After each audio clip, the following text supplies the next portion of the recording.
So guys, this is how you set the time on your Seiko watch. Here on the left we have a ladies Seiko watch, and here on the right we have a more complex Seiko Chronograph watch with the moon phase and the alarm function.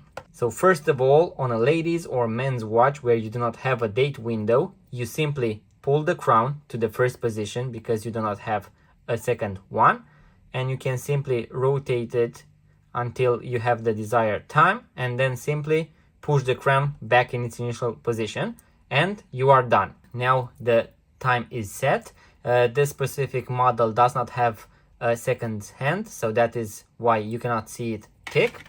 When it comes to a men's watch, for example this chronograph watch or the ones that have a date window, you will have to pull the crown to the second position. So here would be the first one, where I can actually adjust the moon phase and the day of the month. And if I pull it one more time, so to the second position, here is where I'll be able to set the time. Once again, if you have set the time, simply push the crown back to the initial position.